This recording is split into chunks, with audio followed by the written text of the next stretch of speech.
ان اللہ و ملائکتہ یصلون علی النبی یا ایھا الذین آمنوا صلوا علیہ وسلموا تسلیما الصلاۃ والسلام علیک یا سیدی یا رسول اللہ وعلی آلہ وصحبہ سیدی یا حبیب اللہ اللہم صلی علی سیدنا و مولانا محمد معدن الجود والکرم و آلہ وبارک وسلم۔ تمام تعریفیں اللہ کے لیے اور ہر طرح کا درود پاک حضرت محمد صلی اللہ علیہ وسلم کی ذات اولی صفات کے لیے۔ یہ حمد و صلات کے بعد حضرت طیبہ سیدہ طاہرہ محبوبہ کائنات سیدہ خدیجۃ الکبریٰ رضی اللہ عنہا کی سیرت کے بارے میں چند باتیں۔ حضرت خدیجہ رضی اللہ عنہا کا وصال 10 رمضان میں ہوا ہے۔ 10 رمضان میں ان کی یاد کے لیے گھروں میں کچھ اہتمام کیا جائے، اس لیے کہ وہ مومنوں کی پہلی ماں بھی ہے اور اسلام کی پہلی محسنہ بھی ہے، اور وہ عظیم اور خوبصورت ہستی ہے۔ تمام امت مسلمہ کو حضرت محمد صلی اللہ علیہ وسلم کے پاس جا کے سکون ملتا ہے،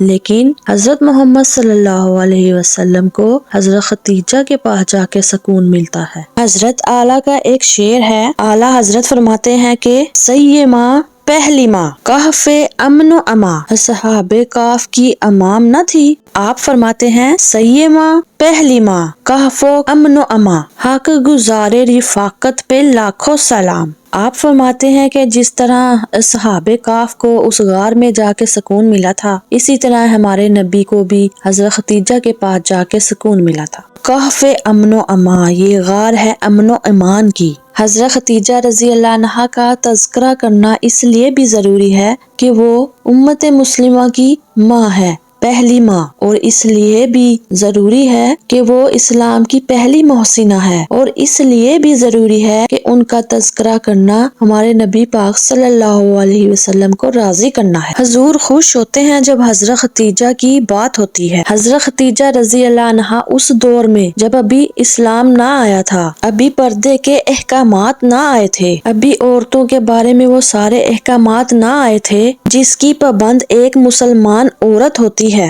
اس زمانے میں بھی حضرت خدیجہ رضی اللہ عنہا پردے کی پابند تھی۔ اس دور میں بھی حضرت خدیجہ رضی اللہ عنہا سچ بولتی تھی۔ اس دور میں بھی حضرت خدیجہ رضی اللہ عنہا کے مزاج میں نفاست تھی۔ بہت بڑے تاجر کی بیٹی تھی، بہت بڑے، اور باپ کے انتقال کے بعد حضرت خدیجہ نے خود تجارت سنبھالی خود۔ یہ کیسی تاجرہ ہے جو گھر سے کبھی باہر نہ نکلی؟ یہ کیسی تاجرہ ہے جس نے کبھی مردوں سے گفتگو نہ کی؟ یہ کیسی تاجرہ ہے جو کبھی بازار اور مارکیٹ نہ گئی؟ لیکن مکہ میں سب سے زیادہ جس کا مال بکتا تھا وہ حضرت خدیجہ رضی اللہ عنہا ہے۔ وہ کسی شخص کا تعین کرتی، کہتی ہیں کہ سرمایہ میں لگاؤں گی اور محنت تو کرے گا، اور وہ ڈیل بھی جب ہوتی نا اس شخص کے ساتھ تو ڈائریکٹ نہ ہوتی، ڈائریکٹ گفتگو نہ کرتی۔ لیکن آپ کی ایک خادمہ تھی حضرت نفیسہ، بعد میں وہ مسلمان ہو گئی، اور وہ آپ کا پیغام لے کے جاتی اور ان سے گفتگو کرتی۔ حضرت خدیجہ کا لوگ مال لے کے جاتے۔ مکے میں جب لوگوں کا نقصان ہوا نا جس سال، حضرت نفیسہ فرماتی ہیں کہ جس سال تمام مکہ والوں کا مال ڈوب گیا نا، اس سال بھی حضرت خدیجہ رضی اللہ عنہا کے مال کو اللہ تعالیٰ نے 11 گنا عطا فرمایا۔ حضرت خدیجہ کو اللہ تعالیٰ نے ابتدائے اسلام میں عجیب بات یہ ہوئی کہ 2 بار شادی ہوئی اور 2 بار بیوہ ہو گئی۔ 2 بیٹے تھے حضرت خدیجہ کے۔ آپ صلی اللہ علیہ وسلم سے قبل حضرت خدیجہ رضی اللہ عنہا کے 2 بیٹے تھے، ہند اور حالہ، دونوں مسلمان ہوئے اور حضرت محمد صلی اللہ علیہ وسلم کے صحابی ہوئے۔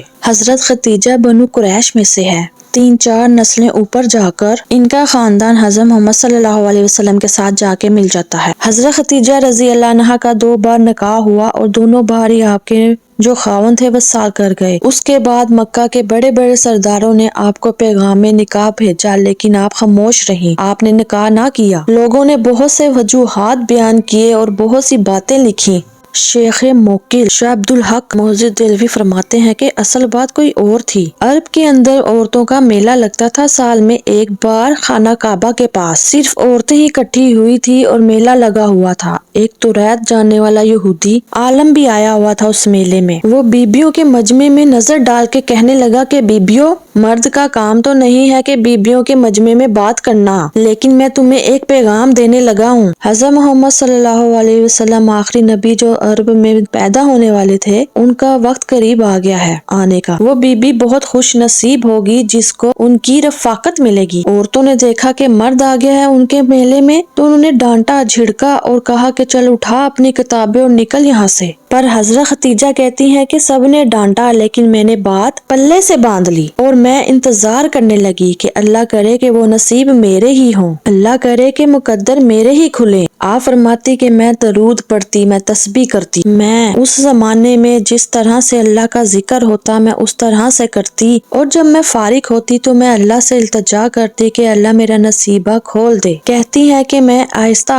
آہستہ حضور کی تعریف سننے لگی۔ صادق ہیں، امین ہیں، سچے ہیں، دیانتدار ہیں، اس برے اور میلے معاشرے میں بھی وہ سب سے اعلیٰ بھی ہیں اور سب سے اجلے بھی ہیں۔ میں ان کا تعارف سننے لگی اور آہستہ آہستہ ان کے گرویدہ ہونے لگی۔ ادھر حضرت محمد صلی اللہ علیہ وسلم اپنے چچا ابو طالب کے پاس رہتے تھے، قحط آ گیا، حالات بہت بگڑ گئے تو حضرت محمد صلی اللہ علیہ وسلم کے چچا ابو طالب نے کہا کہ بیٹے اگر مال تجارت لے کر شام جاؤ تو بہت نفع ہوگا، نفع کماؤ گے اور ہمیں ضرورت بھی ہے، اور اگر ہو سکے تو حضرت خدیجہ کا مال لے کے جاؤ۔ نبی پاک صلی اللہ علیہ وسلم نے فرمایا کہ چچا میں نہیں کہوں گا کسی کو جا کے، جو میرے نصیب میں ہوگا اللہ مجھے خود عطا فرمائے گا۔ مصطفیٰ نے تو نہیں کہا لیکن حضرت خدیجہ رضی اللہ عنہ نے فرمایا کہ میں نے خود اپنی خادمہ کو بھیجا، میں نے کہا کہ جا کے پوچھو کہ میرا مال قبول ہوتا ہے کہ نہیں۔ حضور صلی اللہ علیہ وسلم سے پوچھا گیا تو آپ نے قبول کر لیا۔ حضرت خدیجہ کے غلام تھے، میسرہ اس کا نام تھا۔ حضرت خدیجہ نے ان کو ساتھ بھیجا اور فرمایا کہ 3 باتیں ارشاد فرمائی۔ ایک تو یہ فرمایا کہ سارا رستہ غور کرنا کہ نبی پاک صلی اللہ علیہ وسلم کے ساتھ کیا معاملات درپیش ہوتے ہیں، اور ابھی اعلان نبوت نہ کیا، اور کہتی ہیں کہ ان پہ غور و فکر کرنا، مطالعہ کرنا اور واپس آ کے مجھے بتانا۔ اور دوسرا اگر تم میرے غلام ہو تو مصطفیٰ کا بھی غلام بن کے رہنا، وہ جیسے کہیں ویسے کرنا۔ اور تیسری حضرت خدیجہ رضی اللہ عنہا نے نصیحت فرمائی، فرمایا کہ حضرت محمد صلی اللہ علیہ وسلم کی رائے پہ اختلافات نہ کرنا، یہ چلتے ہوئے معاہدہ کیا کہ جو وہ کہیں وہ کر لینا۔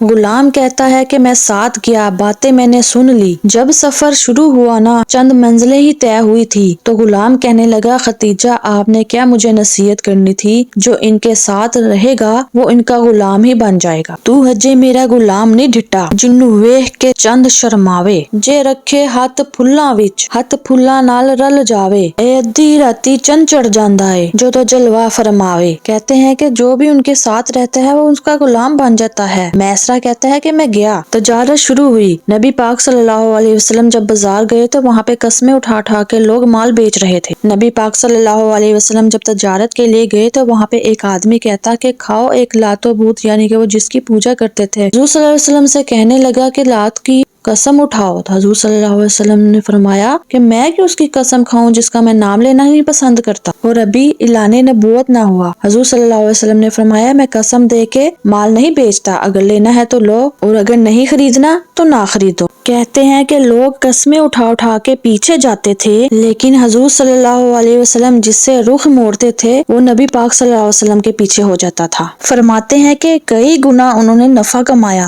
ہم رستے میں تھے تو حضور صلی اللہ علیہ وسلم ایک درخت کے نیچے آرام کرنے لگے، ایک عیسائی راہ غار میں بیٹھا تھا، وہ نکل کر آیا، میرے پاس تھا، مجھے جانتا تھا، مجھ سے پوچھنے لگا یہ کون ہے؟ میں نے کہا یہ قریش کے معزز آدمی ہیں۔ کہنے لگا یہ جس درخت کے نیچے آرام فرما رہے ہیں یہاں پہ کوئی عام آدمی نہیں لیٹ سکتا، یہاں وہی لیٹ سکتا ہے جو اللہ کا سچا رسول ہوگا، یہاں کوئی دوسرا لیٹ ہی نہیں سکا، یہ رسول ہے، ان کا خیال رکھنا، کاش میں اس وقت تک زندہ رہوں جب یہ نبوت کا اعلان کریں۔ میسرہ کہنے لگا میں غلام ہو گیا اور مجھے حضور صلی اللہ علیہ وسلم کی ادائیں بھانے لگی۔ واپسی میں نکلے تو گرمی بہت شدید تھی، کہتے ہیں کہ دھوپ جب تیز ہوتی تو بادل کا ٹکڑا آ کے حضور صلی اللہ علیہ وسلم پر چھاؤں کر دیتا، سایہ کر دیتا۔ حضرت خدیجہ رضی اللہ عنہا کا غلام واپس آیا تو حضرت خدیجہ اور ان کی سہیلی بھی ساتھ بیٹھی ہوئی تھی۔ ان کی سہیلی نے کہا بتا کتنا نفع ہوا؟ غلام نے کہا نفع کو چھوڑو حضور کی سنو۔ ان کی سہیلی کہنے لگی تو ٹھیک ہے بادل سایہ کرتا تھا لیکن نفع بتا، نفع کتنا مال بکا؟ تو غلام کہنے لگا نہیں مجھ سے باتیں کرنی ہے تو حضور کی باتیں کرو. میں نے کتنا عرصہ گزار دیا لیکن 4 دن میں نے حضور کے ساتھ گزارے ہیں. حد ہو گئی مجھ سے اب اور کچھ نہ پوچھو، اور کچھ نہ پوچھو. آ میرے دل آمنہ کے لال کی باتیں کریں. آ ذکر ان کا چھیڑیے ہر بات پر، اور چھیڑنا شیطان کا عادت کیجیے.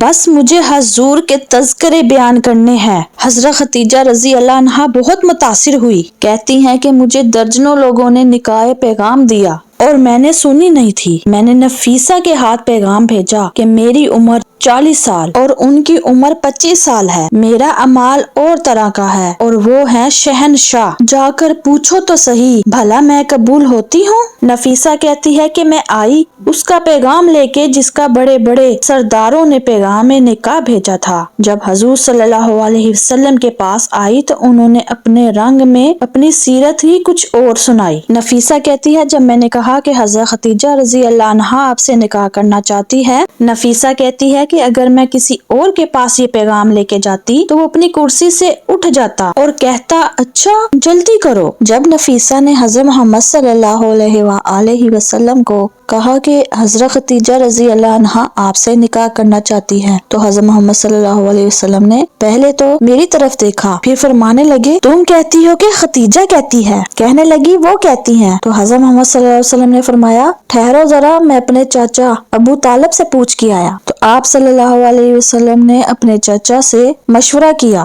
آپ کے چچا کہنے لگے اس سے بڑی ہماری خوش قسمتی کیا ہوگی جو ہمیں ایسی بہو مل جائے. پھر مصطفیٰ صلی اللہ علیہ وسلم کی حضرت ختیجہ سے شادی ہوئی، نکاح ہو گیا. بہت مشکل ہوتا ہے اپنے آپ کو ڈھالنا. امیر، اتنی 20 نوکر، شہنشاہی زندگی. جب آپ صلی اللہ علیہ وسلم سے نکاح ہوا، جب ان کے گھر آئی، یہاں تک کہ ان کے گھر میں جھاڑو تک دیا. انہوں نے رسول اللہ کے کپڑے بھی دھوئے، اپنے ہاتھوں سے کھانا بھی بنایا، آٹا بھی گوندا، روٹیاں بھی بنائی. جب حضرت ختیجہ نے دیکھا کہ حضور کو کسی چیز کی لالچ نہیں، کوئی دولت کی، کوئی زیورات یا کسی چیز کی بھی نہیں، تو شام کو حضرت ختیجہ نے سب کچھ لا کے حضور کے قدموں میں رکھ دیا اور کہنے لگی کہ حضور میں بھی تیری اور یہ سب کچھ بھی تیرا. حضور نے چند دنوں میں ہی سب کچھ دے دیا، اللہ کے راستے میں سب کچھ دے دیا چند دنوں میں ہی. بس ایک جوڑا رہ گیا، وہ بھی پیوند لگا ہوا. میں گڈی ہتھ ڈور سجن دے اور جنج رکھے انج رہنا آئے. واجب نہیں شریعت دے وچ قسم نو کہنا. حضرت ختیجہ رضی اللہ عنہا نے آپ صلی اللہ علیہ وسلم کے ہر رشتے کو بھی نبھایا. کہتے ہیں کہ آپ صلی اللہ علیہ وسلم کی رضائی ماں